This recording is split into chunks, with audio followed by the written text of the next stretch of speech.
கடம்பூர் மலையில் வந்து குன்றி மலைவாழ் மக்கள் வந்து ஆத்தோரமாக சமைக்கலாங்கிறப்ப மழை வந்துருச்சு. எல்லாம் புதருக்குள்ளே போயிட்டோம்.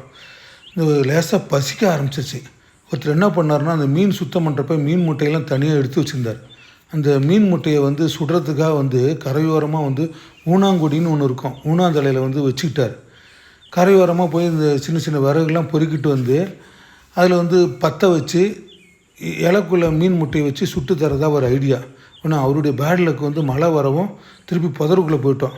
புதருக்குள்ளே போனோன்னா அங்கே உள்ளுக்குள்ளே வந்து பற்ற வைக்க ஆரம்பித்தார் விறகுலாம். அதுக்கப்புறம் இந்த ஊனாந்தலையில் சென்டரில் வந்து இந்த மீன் முட்டையெல்லாம் சுத்தம் பண்ணி எல்லாம் வச்சுட்டு அதுக்கு மேலே ஊனாந்தலையெல்லாம் வச்சு எரியிற அடுப்பில் மேலே வச்சுட்டார்.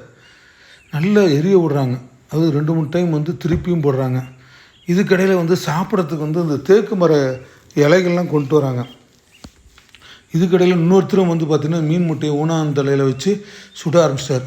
இப்படி வந்து 2-3 பேர் வந்து அந்த ஊனாந்தலையில் மீன் முட்டையை சுட்டோன்னு நல்லா வெந்ததுக்கப்புறம் நல்லா சுட சுட சுட எடுத்து பக்கத்தில் வந்து ஒரு பாறை இருந்தது.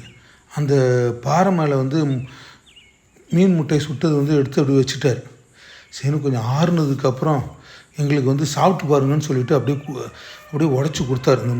இந்த ஊனாந்தலையெல்லாம் விலைக்கு விட்டு உடச்சி கொடுத்தாரு. உண்மையாலுமேங்க செம டேஸ்ட்டு. அவர் எல்லாருக்கும் பசிக்க ஆரம்பிக்கும். அவங்கவுங்க எல்லாம் சாப்பிட ஆரம்பிச்சிட்டாங்க மீன் முட்டையை. சரி, நண்பருக்கும் கொடுத்தாங்க. நண்பரும் சாப்பிட்டு பார்த்து செமையாக இருந்தது.